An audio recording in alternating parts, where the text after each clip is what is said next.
है उसको हम लोग देखते हैं।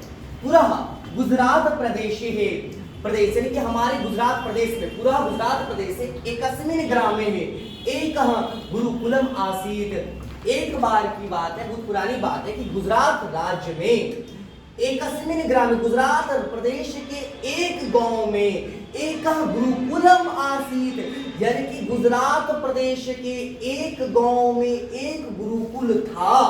ठीक है, गुजरात प्रदेश के, ठीक है, एक गांव में एकस्मिन् ग्रामे मतलब एक गांव में, गुजरात प्रदेश एकस्मिन् ग्रामे है यानी कि गुजरात प्रदेश के एक गांव में एक गुरुकुलम आसीत, अर्थात एक गुरुकुल था। गुरुकुल में बच्चे लोग क्या करने जाते थे? शिक्षा ग्रहण करने के लिए जाते थे। पहले का जो दौर हुआ करता था उसमें आदमी का आयु 100 वर्ष होता था, तो उसमें से क्या होता था, जीरो मतलब जो पहला 25 साल तक का जो काल होता था वह क्या होता था? ब्रह्मचर्य का काल होता था। इसमें वो लोग गुरुकुल में जाकर के 25 साल तक शिक्षा वो ग्रहण करते थे, है ना। फिर 25 से 50 साल का जो दौर होता था इसमें वो गृहस्थ जीवन को बिताते थे, शादी विवाह करके अपने जो पारिवारिक और जो सामाजिक जिम्मेदारी उसका निर्वहन करते थे।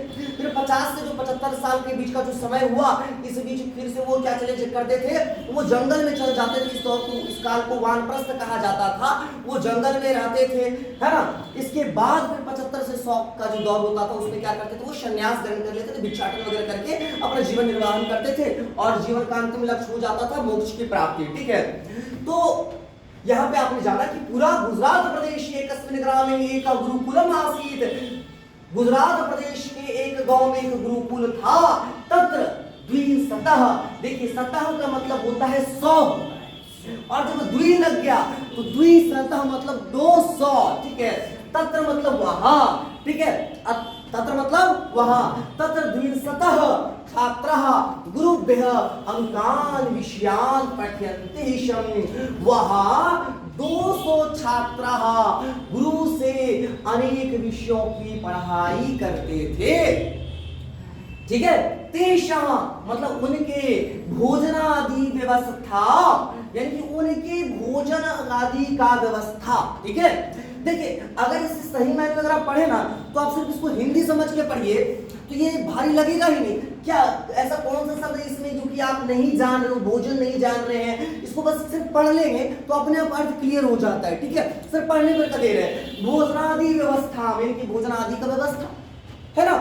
चलिए, तो तेसा भोजनादि व्यवस्था एक नगर स्थित, यानी कि उनके भोजन आदि की व्यवस्था एक नगर स्थित मतलब नगर में स्थित, ठीक है, संस्था अकरोत, अर्थात उनके भोजन आदि की व्यवस्था नगर में स्थित एक संस्था ने किया था। जानते हैं बहुत सारा एनजीओ टाइप का नहीं होता है। ठीक है, तो पहले के समय में भी क्या है, लोग चैरिटी तो करता ही था, आज भी चैरिटी करता है, वो अलग बात है। आज के समय में चैरिटी के पीछे भी एक ध्येय छिपा होता है कि भैया हम लोगों के बीच बड़ा मसीहा, गरीबों का मसीहा बनकर के आएंगे और अगला इलेक्शन में हम नेक्स्ट तो वार्ड मेंबर तो बनिए जाएंगे, है ना। लेकिन पहले भी लोग चैरिटी करता था, है ना। जैसा हमारा नालंदा विश्वविद्यालय ही है, तो नालंदा विश्वविद्यालय में हमारे 10 से 15 हजार विद्यार्थी पढ़ते थे। उनको पढ़ाने के लिए 1500 के आसपास शिक्षक हुआ करते थे, और वहां का जो खर्च वगैरह मेंटेन होता था, कैसे होता था, उनको एरिया मिल गया था, तो उस एरिया से जो कुछ भी टैक्स कलेक्शन होता था ना, वो पैसा वो अपना खर्च में यूज करता था, राजा लोग दे दिया था, समझ गए। तो उस वक्त भी चैरिटी होता था। अब देखिए एकदा मतलब एक बार, एकदा संस्थाधिकारिणः, अर्थात संस्था के अधिकारी लोग, कोई भी संस्था इस तरह का, यानी कि वो एनजीओ टाइप का ही था, समझ रहे ना। और जब कोई भी संस्था होगा तो उसमें अधिकारी होंगे, अधिकार चाहे वो सरकारी संस्था हो अथवा गैर सरकारी संस्था हो, अधिकारी मतलब अधिकारी तो होंगे उसमें। तो क्या है, एकदा संस्थाधिकारिणः छात्रेभ्यः एकः वैद्यः प्रेषितवन्तः, अर्थात एक बार संस्था के अधिकारी लोग छात्रेभ्यः एकः वैद्यः प्रेषितवन्तः, अर्थात छात्रों के लिए एक वैद्य मतलब चिकित्सक, डॉक्टर, प्रेषितवन्तः, प्रेषित क्या मतलब भेजा। ठीक है, आप लोग देखते होंगे लेटर पर जो भेजते ना, प्रेषक वगैरह लिखा होता है भेजने वाला। ठीक है, तो प्रेषितवन्तः अर्थात भेजे, किसने भेजा? संस्था के अधिकारियों ने छात्रेभ्यः अर्थात छात्रों के लिए, छात्रेभ्यः एकः वैद्यः प्रेषितवन्तः अर्थात छात्रों के लिए एक वैद्य को भेजा। चलिए, सह त्रीन मासान, त्रीन मतलब तीन, और सह त्रीन मासान तत्र अवशत, वह 3 महीनों तक, तत्र मतलब वहां, अवसत रहा, वह 3 महीनों तक वहां रहा।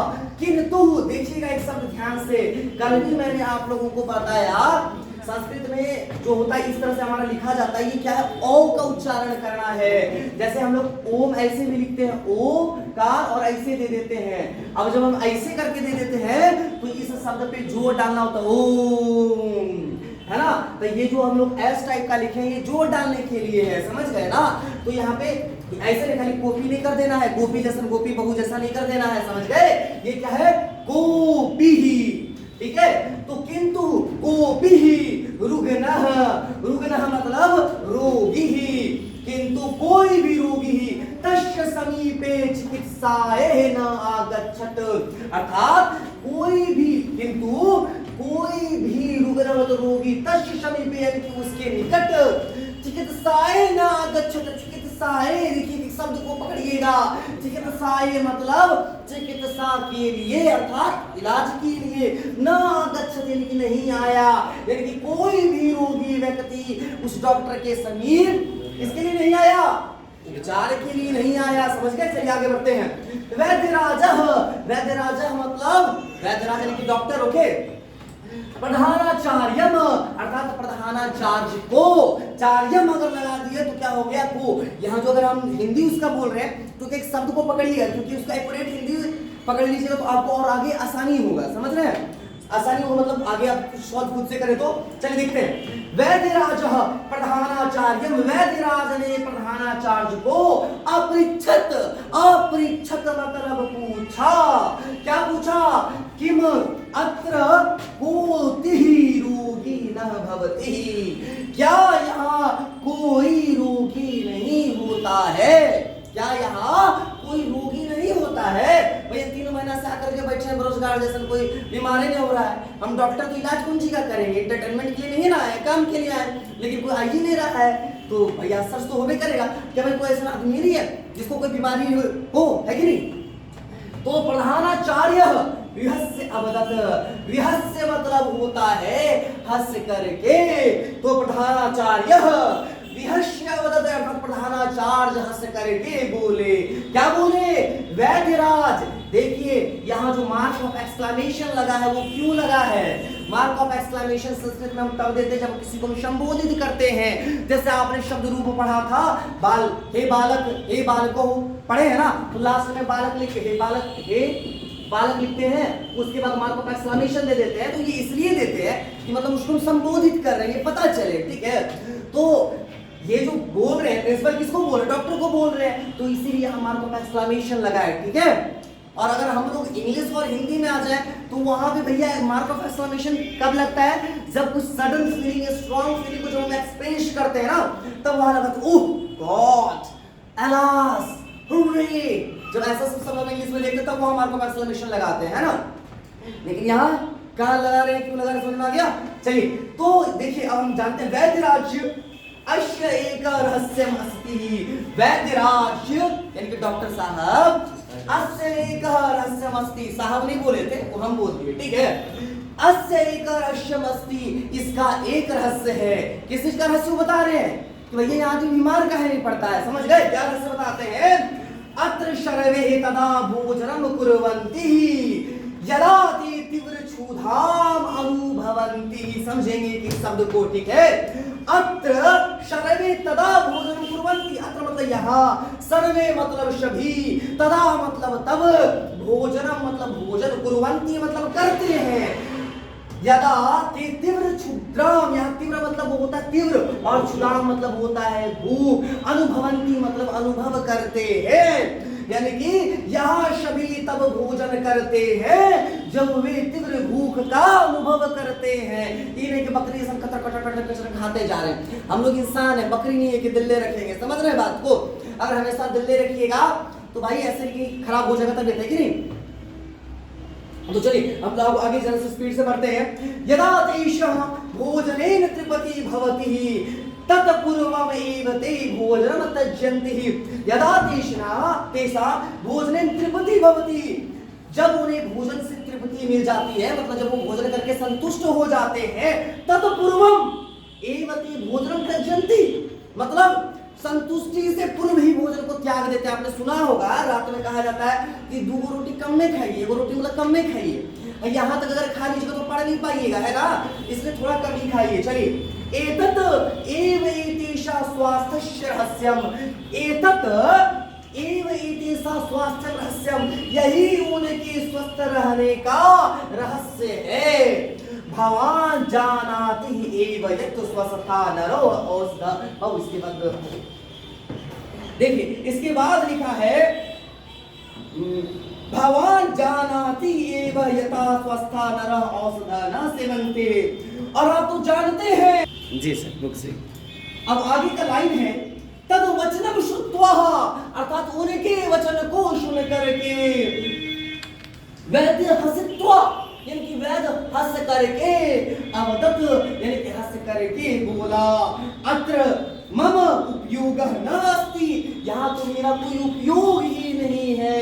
ठीक है, अहम गमिष्यः नमस्कारः, मैं जाता हूँ, आप सबको मेरा नमस्कार। यत्र रोगः तत्र तत्र वैद्यः, क्या लिखा है, यत्र रोगः, जहाँ रोग है, तत्र तत्र वैद्यः, वहाँ वहाँ ना डॉक्टर। भाई जहाँ रोगी होगा वही ना डॉक्टर होगा, है ना।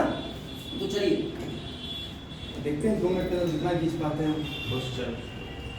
अब देखिए, कवि क्या है, छात्रः गुरुकुले क्या है, कति है ना, कति छात्रः गुरुकुले पठन्ति सम, कितने छात्र गुरुकुल में पढ़ते थे। अब देखिए, मैं चीज की अगर पैसेज को इजीली अच्छे से समझ गए ना तो वो बनाने में कोई दिक्कत ही नहीं है। मेन प्रॉब्लम हमारे यहाँ आता है, ठीक है, इसको आप समझ लिए ना, इजीली बना लीजिएगा। चलिए आगे बढ़ते हैं। वैद्य राजा का पृष्ठवान, वैद्य राजा की क्या मीट गया, क्या लिखा हुआ है, क्या पृष्ठवान, वैद्य राजा ने किससे पूछा, जवाब आपने दिया, हमने नहीं दिया है ना।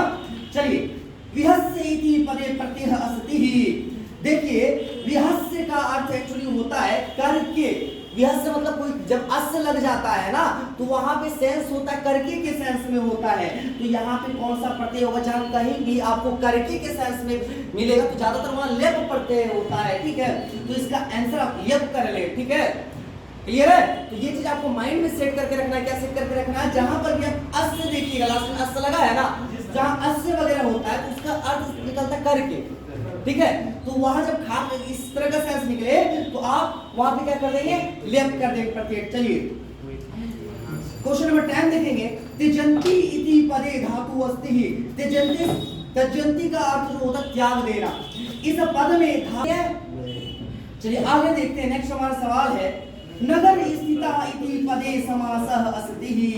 देखिए नगर स्थितः, यहाँ तो देख रहे हैं नगर स्थितः पदे कहाँ है, नगर स्थितः मतलब नगर में स्थित है ना। नगर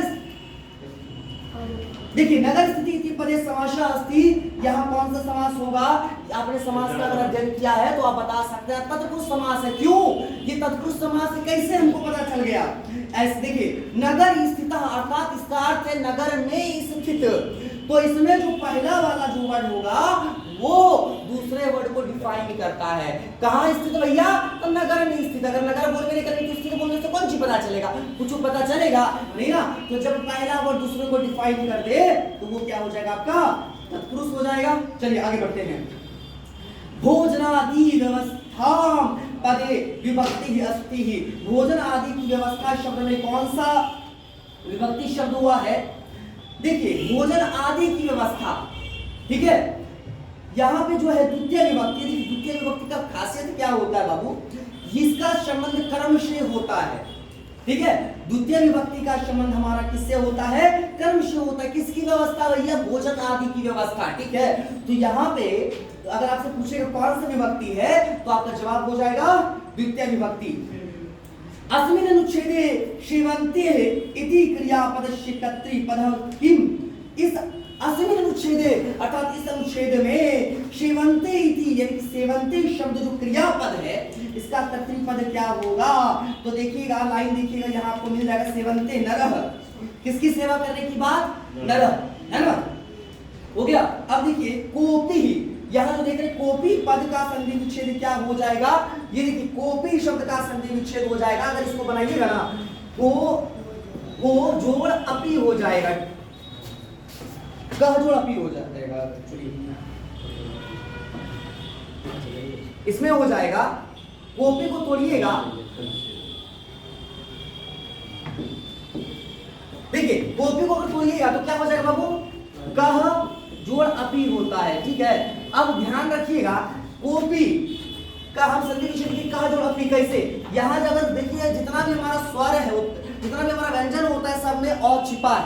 क ख अ छिपा है, यानी कि यहाँ कुछ नहीं है, यानी कि अ है, और यहाँ तो अ है ही। जब अ और अ मिलता है तो मिलकर के क्या बन जाता है? ओ बन जाता है, ठीक है। तो इसलिए कह जोड़ अपी हो जाएगा इसका, ठीक है। कह जोड़ अपी बनेगा इसका। यहाँ विसर्ग चूंकि लगा हुआ है तो इसको कहेंगे विसर्ग संधि कहेंगे, ठीक है। चलिए अब देखिए मम उपयोग नास्ति, यहाँ मेरा उपयोग नहीं है।